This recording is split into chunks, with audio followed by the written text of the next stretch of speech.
Alright guys, TacticalRab back again today. Hope you're all doing well and enjoying your day so far. And many interesting topics I thought we would run through today before the major kicks off around about this time tomorrow. Very exciting stuff to be a Call of Duty fan. But a lot of people these last several weeks have talked about fundamentals in terms of gameplay. Right? If a team's doing badly, it must be because their fundamentals aren't quite there. Is that, however, a cop-out excuse? And should teams actually take more responsibility for the problems within their gameplay? And tweet your thoughts in the comment section below. Like if you guys enjoyed the video, subscribe if you are new as always. I greatly appreciate it. It really helps out the channel. Thank you very much indeed for doing that. First of all, thought I'd mention this new episode of the Breaking Point podcast. A lot of people ask me from time to time, do you have a podcast? Maybe you should do something like that. We're on episode 22 of it over at the Breaking Point YouTube channel. If you guys want to check it out, the link will be down below. New episodes every Tuesday. We try and do at the present time, sometimes Wednesday, but we try and record Monday, get it up Tuesday, and we answer your viewer questions as well on in a Breaking Point Discord. You guys can check all that stuff out. We talk about it in the video as well. So yeah, that'll be linked down below as is tradition at this point. And well, here we go. Lots of things happened yesterday in the COD scene. There was obviously the Crimsix Huke stuff we talked about earlier today. This as well happened, which honestly a pretty big step in the right direction, I think. For those of you who play League play quite often, there was some significant changes here. First of all, to some skill division stuff. Not 100% sure what changes here, because I'm pretty sure this only comes into effect from maybe the 17th of June. Maybe it's already still active. I forget. We played last night, and I'm pretty sure you can still use the AK. So I think maybe this comes in from the start of Stage 4, Season 4, whatever it's called, which is June the 17th, which is tomorrow. So I think that's what's going on. But still, LC-10 and AK-47. I mean, the LC-10 especially has been the bane of my life playing League play for so long now, and thankfully they've actually restricted it. I remember Matt Sconce maybe said a while ago that they didn't want to restrict it, they wanted to make some adjustments to it, but still, they've decided to get rid of it entirely. The AK-47 also gone, so some of the GAs that the pros follow, the XM4 will probably be used more often now, which is also kind of frustrating to deal with, but still, the LC-10 was one of my main concerns. Now, okay, more in-season rewards they also talk about as well. This also happened, which is very interesting, potentially from the competitive side. Standoff hardpoint spawns have been updated. We saw that when the pros initially played standoff, they were like, okay, for hardpoint, it plays on a very fast pace. The spawns are kind of dodgy for a couple of these hills. I don't think this necessarily will be enough to get the pros to play it, just because there was a couple of other issues they had with the map. First of all, it played very quick because you move way quicker in this game than you do back in Black Ops 2, for example. So maybe it wouldn't work out perfectly, even if the spawns are somewhat better. And then there's also crossing. So for example, if you're over by the playgrounds where the A-bomb is, trying to cross in towards like where the crates are, where the boxes are, like getting across there, like trying to, well, if there's a Krig like looking at you, back in the day in Black Ops 2, it was not easy to just get that kill super easily. With a Krig, you can just beam someone, no problem at all, and with no smokes as well in the game to actually get that cross. There are some issues with how this map plays, I think, so I'm not sure these spawn updates will necessarily mean it comes in for competitive, and at the same time, what hardpoint map do you actually replace, right? What is the worst hardpoint map in the game? It's somewhat tough to say. Some people might say Garrison. The other ones I think are actually pretty good, to be honest, and Apocalypse has certainly grown, I think, on the professional scene as well. So I don't think this will be enough to get standoff hardpoint back, but certainly something to keep your eyes on at the very least. Also changing some League play skill division stuff. So they're they're doing some things for some reason. If they're, I don't know, they're adjusting skill divisions to make sure the distribution percentages are correct. So whether that means people will go up, whether that means people will go down, that remains to be seen, but something to keep your eyes on most certainly. This I thought was very entertaining as well. So Scump kind of not like steal Silly's idea in a sense, but this I thought was really cool actually. That Silly's been doing this kind of coaching stuff for a while. Scump's done a partnership with their pro guides or whatever, and together they've created an original course on Call of Duty Professional Fundamentals. Now, very interesting really with the topic of today's video. He goes in depth teaching how to create opportunities and go beyond just perfecting aim.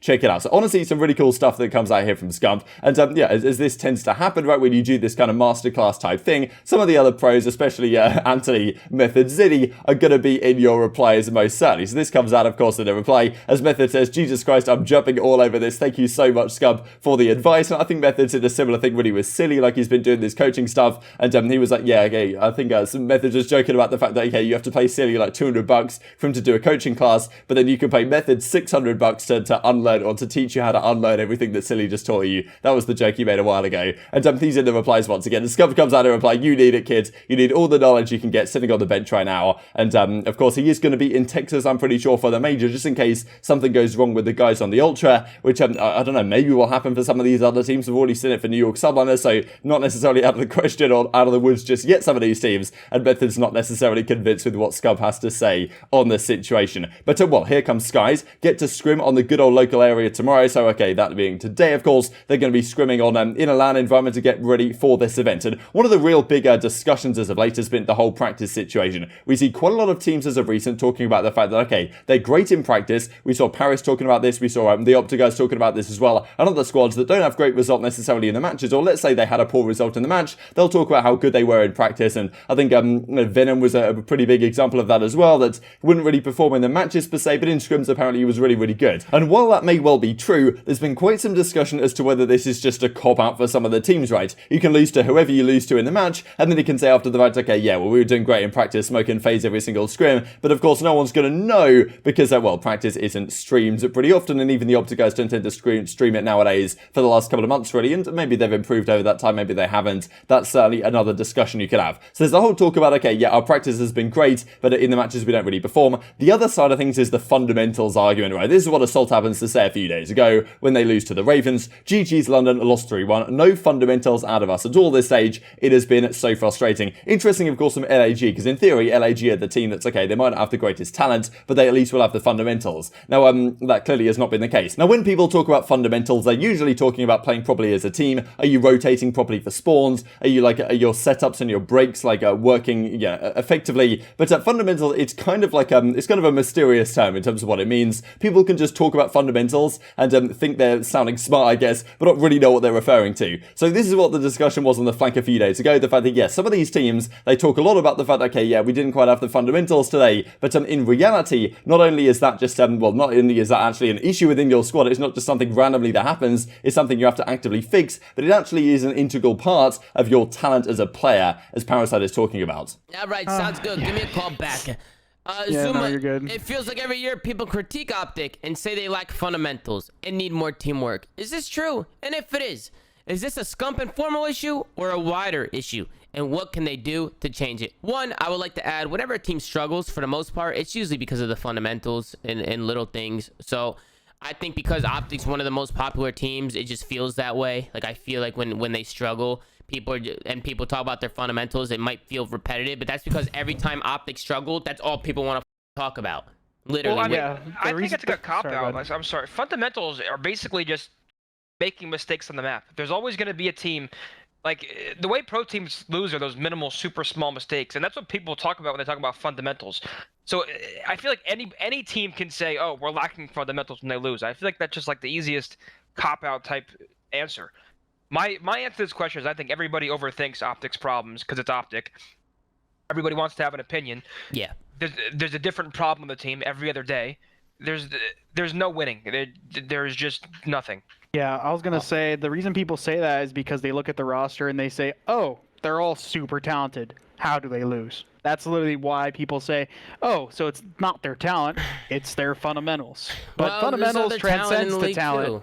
Yeah, fundamentals transcends to your talent too. It's not like you're not just good because you can shoot straight. Every pro in the league can hit shots. You know, obviously there's some that are better at it than others, but that's not what makes you a pro. Yeah. It's everything else. So we do see some examples, say from Cinder, for example. That series sucked. FaZe is a great team, just not our team, man. Got to keep up the same practice we've been having and keep getting better. So some discussion of the fact that, yeah, the fundamentals and it is potentially there in practice, and in practice things are looking good, but in the actual matches it doesn't quite work out to the same degree. So what do you guys think about that? Do you think that that's like a reasonable excuse? Like, the whole fundamentals stuff is very, I don't know, it doesn't necessarily rub me the wrong way, but whenever people talk about fundamentals, it's not really clear what anyone's ever referring to, and it's also not very clear if the pros really know what they're referring to either. I think people just say that stuff, and as Parasite's saying, like, or as Methodz was saying, actually, it's just mistakes you're making on the map effectively. And Hangy's like, look, if you're making mistakes on the map, that is a part of your talent, right? We talk about talent, and we look at the OpTic guys, right, and they have obviously an incredible amount of talent, but there's other things involved in talent rather than just raw gun skill. There's a decision making and things like that, and that kind of constitutes what people consider to be the fundamentals of correct Call of Duty play. And if it's not there, it's not just something that isn't there, it's something that maybe you aren't practicing correctly, or maybe just isn't particularly fundamental within the structure of your team. So I don't really know how this is going to develop going forward. I haven't really seen this much discussion on fundamentals every Call of Duty history as we have so far this season. But of course, when a team that you expect to be really good is underperforming, there's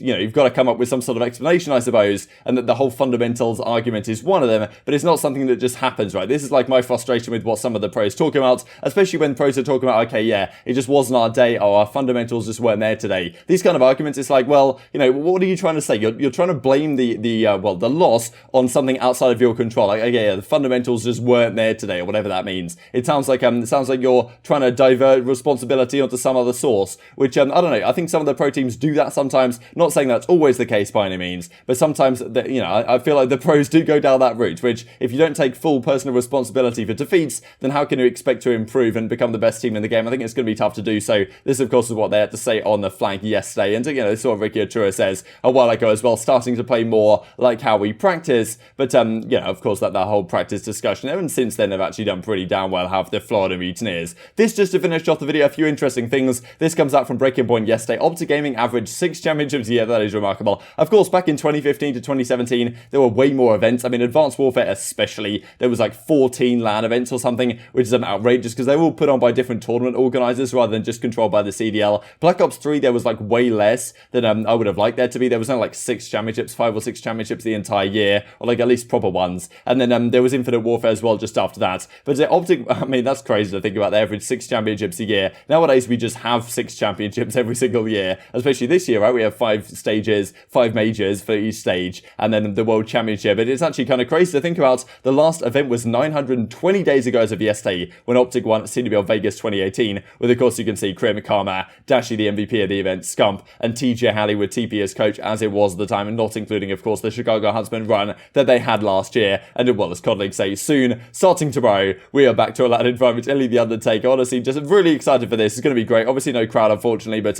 we will get back there at some point, I am sure about it. This I thought was funny from Crone as well, when viewership was over 100,000, and well, the COD League just loving OpTic Chicago, because I'm sure that, well, hopefully with any luck, we're going to get it for that OpTic versus Dallas match, and if OpTic make it deep in the tournament, I guess that's on a Thursday, so maybe it's less likely, but if OpTic make it deep in the tournament, viewership could break the records. I'm pretty sure the record for last stage was 130k, 131k, which is Toronto versus OpTic in the losers bracket on the Sunday, so well, we'll have to see how things go this weekend, of course, but back in LAN, should be pretty exciting, and this, of course, is a LAN event from about 2 years ago today at CWL Anaheim, when Ricky clutched this incredible 1v2 after, well, they kicked Gunless from the team because he was, like, not showing up to practice or whatever. Ricky had to sub in for Anaheim and clutches a 1v2 to knock Methodz and Co out of the tournament. I mean, his reaction just cracks me up every single time. And tweet your thoughts and all this stuff in the comment section below. Hope you guys enjoyed the video. If you did enjoy it, I'd greatly appreciate a like on the video. Really upset the YouTube algorithm that you enjoyed this content. Other people like you may enjoy this content as well. And I've grown the competitive Call of Duty community. Thank you for watching as always. Take care. And I will see you next time.